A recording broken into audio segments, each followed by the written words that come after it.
সময়টা তো বড্ড খারাপ, আপনি তো ভাই সব জানেন। বুঝে শুনে কথা বলে ওয়াজের রীতি টানেন। উস্কানি ফুসকানি মূলক বলবেন না কোনো কথা। এই মঞ্চে রাজনীতি ভাই করবেন না অযথা।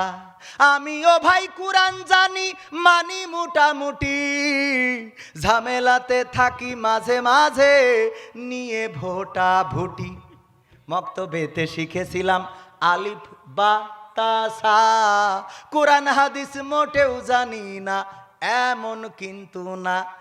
তাই রাজনীতি চলবে না ও ভাই, রাজনীতি চলবে না, তাই রাজনীতি চলবে না হুজুর, রাজনীতি চলবে না। অমুক হুজুর ওয়াজ করে, কোন হুজুর? অমুক হুজুর। অমুক হুজুর ওয়াজ করে কত মধুর সুর, কবরেতে গেলে পাবো ৭০,০০০ হুর। কথা কয় না? এরা ওয়াজ করার লোক আছে না নাই? বলে জাকির নায়েক বাংলার জমিনে ঢুকতে দেয়া হবে না। কারণ কি? কারণ সে ইহুদিদের দালাল, তার ঢুকতে দেয়া হবে না। যখন এই ওয়াজ করলো আমিও রেডি হয়ে থাকলাম যে জাকির নায়েক যদি এয়ারপোর্টে আসে কাটি খুলিয়ে দেবো, হাত হাঁটুর নলা ভেঙে দেবো, বাস টাস কেটে রাখলাম গো। কিন্তু জাকির নায়েক তো আসলো না। কয়দিন আগে দেখলাম আমার সেই দাদার দেশতে আর একটা জিনিস এসে ঘুরে গেল। আমি মনে করলাম এইবার মনে হয় জিহাদের ডাক দেবে গো রে, কিন্তু না, ওইবার আর জিহাদের ডাক কেউ দিল না। কথা কয় না? কদিন আগে নেচে গিয়ে গেছে না কি? যুবকেরা চেনে, বৃদ্ধরা চেনবে না। ভারত থেকে নিয়ে এসেছে মেয়ের বিয়ের অনুষ্ঠানে অশ্লীল নায়িকা, যে নায়িকার নাম নিলে আবার উজু করে আসতে হবে। কথা কয় না? এই এসেছে, কোনো হুজুর প্রতিবাদ করেছে? মিছিলের ডাক দিয়েছে? এয়ারপোর্ট ঘেরাও করেছে? করেছে? বলেন করেছে? করে না। তাইলে এই জন্যই ওই বলতেছে ওই নেতা, ও মুখ হুজুর ওয়াজ করে কত মধুর সুর, কবরেতে গেলে পাবো ৭০,০০০ হুর। অনেক দোয়া আছে পড়লে কোটিতে সুয়াব, সারা জীবন পাপ করিলেও পেয়ে যাব মাপ। বাপ দাদারে নাজাত দিতে করেছি ৪০, আমার বেলায় ৪টা গরু গোয়াল ঘরে পোষা। আমিও ভাই কিছুটা জানি, মানি না তা না। ছোটবেলায় শিখেছিলাম আলিফ বা তাসা। তাই রাজনীতি চলবে না ও ভাই, রাজনীতি চলবে না, তাই রাজনীতি চলবে না হেথায় রাজনীতি চলবে। তারপর কি করে? মিলাদ করি কিয়াম করি যাই বাবার মাজারে, হয়তো একটু বিড়ি টানি চম্পা ফুলির বাজারে। মিলাদ করি কিয়াম করি যাই বাবার মাজারে, হয়তো একটু বিড়ি টানি উজিরপুর বাজারে। ফজর নামাজ হয় না পড়া, থাকি তখন নিদে, আল্লাহর কিরে হয় না কাজা, নামাজটা 2 ঈদে। কে? সামনের কাতারে যায় নামাজ যাইনি বলতে পারিনি। সামনের ফজরে নামাজ হয় না পড়া, থাকি তখন নিদে, আল্লাহর কিরে হয় না কাজা, নামাজটা 2 ঈদে। নিয়মিত চেষ্টা করি পড়তে জুম্মা নামাজ, সেদিন শুধু হয় দাও যে 1000 টাকা দিল, ও গালে 1000 টাকাকে তুমি বহু গুণে বৃদ্ধি করে দাও। 1000 করে দিলে হবে না, 5000 10,000 দেওয়ার মতো আপনাদের এনে চিংড়ে মাছ হয় গো। এত দাম যে আমরা কিনে খাতে পারি না, ওয়াজ করেই খালি খাই। কি করে খাই? হ্যাঁ, ওয়াজ করে খালি খাই।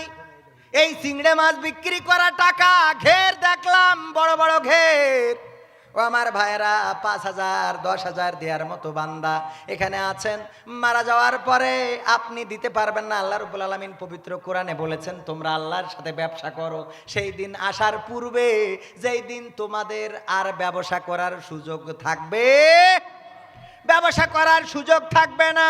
ও আমার ভাইয়েরা, বাবাজিরা আমার, এই মসজিদ মাদ্রাসার জন্য এবার বলেন নগদ কিংবা বাকিতে যে যা দিবেন, আমি যুবক মানুষ এবং মুসাফির মানুষ, যুবকের দোয়াও আল্লাহ কবুল করেন, আবার মুসাফিরের দোয়াও আল্লাহর নবী বলেছেন কবুল হয়ে যায়। তো আমার আমি দুই দিক থেকেই দোয়া করলে আল্লাহ চাইলে কবুল করতে পারেন। আবার এমন অনেকেই আছেন, এখানে আমার পীর সাহেব হুজুর আছেন, 53 বছর ধরে মাহফিলে রয়েছেন, উনি দোয়া করবেন। ও আমার ভাইয়েরা, বাবাজিরা, মায়েরা, বোনেরা, পর্দার অন্তরালে মা বোনেরাও আছে, কেউ মাহরুম হবেন না। 5,000, 10,000, 1,000, 2,000, 3,000, যে যা পারেন অল্প সময়, কারণ আমি আমার কিন্তু আলোচনা শুরু করিনি, আমার শুরু করতে হবে, আপনারা সুযোগ করে দিবেন ইনশাআল্লাহ। আর পীর সাহেব হুজুর আমার উস্তাদজি বলেছেন যে আমি দেখতে চাই যে কেমন কালেকশন ভালো হইলে আগামী বছর দাওয়াত দেবে, না হইলে শেষ। তাইলে আমারে আপনারা বাঁচাবেন না? বাঁচাইতে হবে কিনা? হ্যাঁ, এবার নেন, আসেন। 10,000 দেওয়ার মতো একজন মানুষ দাঁড়িয়ে যান, আল্লাহ কবুল করবেন। আল্লাহ রাব্বুল আলামিন চাইলে এই 10,000-এর বরকত আল্লাহ রাব্বুল আলামিন বহুগুণ। নারায়ে তাকবীর, নারায়ে তাকবীর। হাজী আব্দুল খালেক মক্কা মদিনা জিয়ারত করেছেন, উনি বোঝেন দুনিয়ার মায়া আর পরকালের মায়া, দুইটা জিনিসের মধ্যে পার্থক্যটা কতটুকু। মানুষ যে কাবা ঘর ধরে হাউমাউ করে কান্না করে, ও আল্লাহ ক্ষমা করে দাও, লাব্বাইক আল্লাহুম্মা লাব্বাইক, আল্লাহ তোমার ডাকে সাড়া দিয়েছি, এবার তুমি আমার ডাকে সাড়া দাও, আমার গুনাহ ক্ষমা করে দাও। আমার ভাই হাজী সাহেব উনি 10,000 টাকা দিবেন, আল্লাহ দানকে কবুল করে নাও, নেখায়া দিয়ে দাও। আমার এক বোন নাকি মা, আল্লাহ যা ভালো জানে, যা হয় হোক, আল্লাহ 1,000 টাকা দিল। ফাতেমা খাতুন খুব অসহায় মানুষ, তার এক বোন মারা গেছে।